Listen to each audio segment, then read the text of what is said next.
Dos hechos deportivos que marcaron nuestra historia ocupan parte de la creación literaria de Ricardo Silva. El primero, el asesinato del futbolista Andrés Escobar hace 30 años, días después del autogol que nos sacó del Mundial en 1994, Daniela.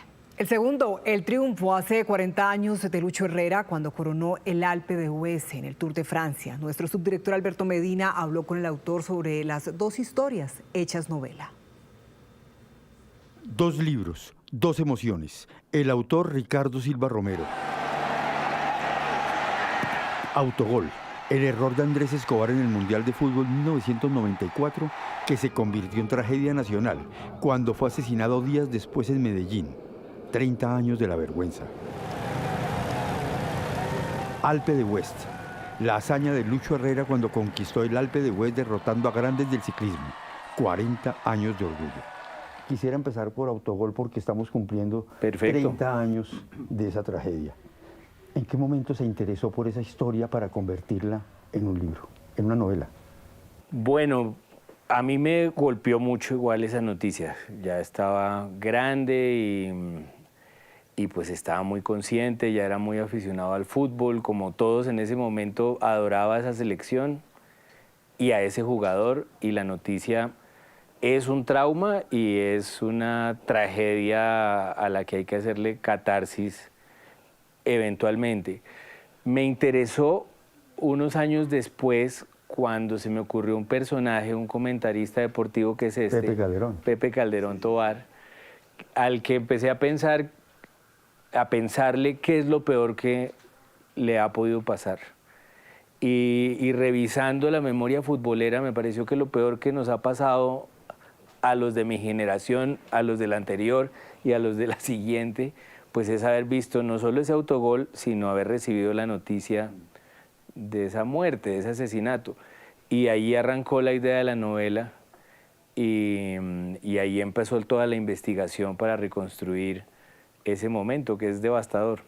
Pero ese personaje de Pepe Calderón, que es ficcional, sí, pero está construido sobre algo, es decir, claro. ¿Cómo se construyó ese personaje? ¿Cómo lo convirtió? Porque además es un personaje construido en una época histórica donde el fútbol y el narcotráfico tenían unos nexos terribles. Claro, ese momento es muy preciso, es además el momento en que se está hablando del proceso 8000 y de la investigación y de los cassettes.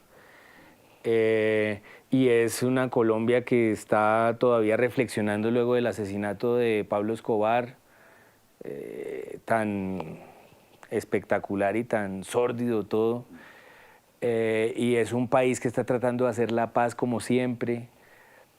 Y es un país que le ha encargado a esa selección que sea como su canciller y demuestre que aquí no somos todos zampones. Todo el mundo tiene su fe puesta en que ese equipo va a ser campeón. Sí, los jugadores creen que van a ser campeones. Soñábamos con eso. Totalmente, mucha gente vendió todo y se fue a ver ese mundial. Y entonces es un retrato de un momento muy claro. Sobre ese mundo real está construido el personaje de ficción y está construido no solo por mí, que tenía unas intuiciones y unos amores por los comentaristas y los narradores radiales que siempre me han fascinado y siempre los he querido como miembros de la familia, sino por una cantidad de personas más. Hay participación desde Hernán Peláez, Gustavo Gómez, el comandante Castro, el narrador. Sí. Hay que aclarar el narrador. No, una cantidad de periodistas, Fernando Araujo, que era periodista deportivo en un momento dado, luego del jefe de cultura del Espectador por muchos años. Claro. En fin, mucha gente me ayudó a inventarme el personaje de ficción, mucha gente real, siguiendo el juego. Yo les preguntaba anécdotas sobre la vida de Pepe Calderón y todos se inventaban unas barbaridades muy buenas. Juan Manuel Ruiz, el periodista de RCN, tan brillante, se inventó un par de cuestiones de la vida de Pepe Calderón que están ahí y que creo que le dan mucho vuelo al personaje. Claro, pierde la voz además, ¿no? Claro. Él pierde la voz en la narración. Si realmente eso es lo que pasa, ve el autogol y se queda sin voz. Pero ahí nace como la venganza, digamos. Sí. Es como esas ganas de vengar ese hecho. Se le anticipan, ¿no? Se le ganan en la venganza. Claro, él piensa, me quedé sin voz, lo cual para un comentarista radial pues es el fin. Es perderlo todo. Es perderlo todo. Y decide la única manera de emparejar esto, de hacer justicia, es pues matar al hombre que hizo el autogol. Pero se le anticipan y ahí viene en la novela algo que saca a flote al reportero Ricardo. Cuando uno revisa los expedientes se encuentra que esta narración del momento de la muerte, de la discoteca, del indio, de todos los escenarios, están perfectamente reflejados. Hay investigación pura. Sí, la hay. Es una reconstrucción de los hechos y es fiel. Tiene unas fuentes de personas que estuvieron allí en ese momento, que lo vieron todo, y están también los archivos, los expedientes, están todas las notas de prensa. En ese momento los periódicos eran siempre enormes, de 100 páginas diarias, eran libros al día, y hay mucha información a la cual uno puede acudir sobre esos 3 días, pues. Ricardo, quiero recoger aquí un fragmento pequeño que dice: y entonces Andrés Escobar fue asesinado después de haber sido abucheado por un puñado de apostadores. Sí, que mal. Autogol, autogol, autogol, gritaron. Y la noticia me produjo vergüenza de ser colombiano. Ahí está la necesidad de la catarsis. Totalmente, totalmente. Yo nunca había sentido vergüenza de ser colombiano. Yo había evitado mucho ese sentimiento. Y me parecía que era pues un hecho azaroso. Haber nacido en un país y no me sentía ni avergonzado ni orgulloso, pero ese día sí sentí que me vino la pregunta de ahora cómo vamos a explicar esto. ¿Cómo le vamos a explicar esto a un finlandés?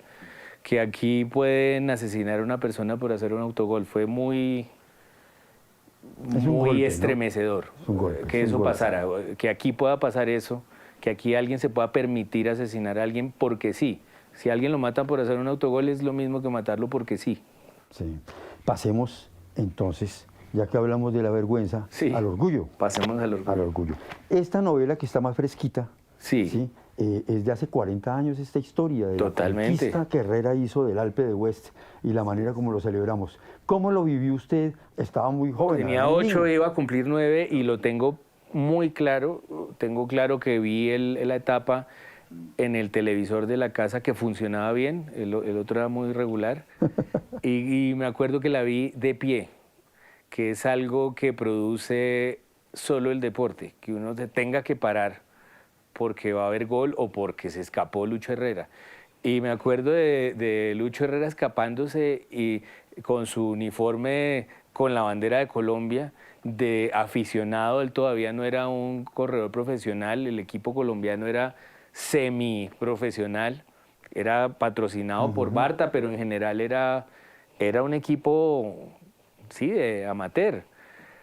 Y era realmente un momento de mucha emoción y de mucho orgullo. Justamente ahora decía que era azaroso ser de un país y hay momentos de orgullo y de vergüenza, y este fue, para mí fue la sensación de que pertenecíamos al mapamundi, y que solo aquí se producía ese tipo de persona, ese tipo corajudo, de pocas palabras, mirando como hacia adentro. Me pareció fantástico. Esas descripciones que hace Ricardo precisamente de Lucho ahí en esa etapa, en ese momento final de ese ascenso, dejando atrás a los grandotes además. Sí. Eso es una cosa maravillosa. Y cuando yo lo leía yo me preguntaba si escribir Alpe de West no es como la necesidad de un escritor de hacer la contracara de esta tragedia. Yo creo que es totalmente esa respuesta. Creo que pues las dos novelas funcionan cada una por su lado y documentan a Colombia, pero Alpe de West documenta la comedia colombiana y el coraje colombiano. La comedia en el sentido de una historia que perdona a sus personajes, que tiene compasión por sus personajes y les abre paso hacia el futuro. El otro, pues como es la definición de tragedia, pues se las cierra, los castiga. Las tragedias son muy duras con el ser humano, en cambio las comedias reconocen que hay maneras de seguir adelante, que esa gente merece oportunidad, Sí, mire, hay un fragmentico aquí que me encantó porque es el fragmentico del orgullo. Ajá. ¿Sí? Pues uno de los muchos fragmenticos Sí. del orgullo, que dices, ¿cómo es que suben estos malditos colombianos? ¿Cómo hacen para trepar y trepar como si el padecimiento fuera su hábitat? No hay que ser un experto para comprender que un equipo puede ser un buen equipo en el terreno plano, sin mayores sobresaltos. Pero hay que ser grande para subir la montaña, por supuesto. Totalmente. Pero me llama mucho la atención esto de el padecimiento, trepar como si el padecimiento fuera su hábitat. Pensé en los colombianos. Claro, ¿El claro. padecimiento es nuestro hábitat? Totalmente, estamos muy acostumbrados al Vía Crucis, pues al Calvario, y esto se parece. Matt Rendel, el autor de Reyes de la Montaña, el libro sobre la historia del ciclismo colombiano, el que ve eso con tanta claridad, de cómo se parecen los ciclistas a un nazareno, son nazarenos. Son personas con gestos de dolor atravesando una travesía que es una tortura para el cuerpo.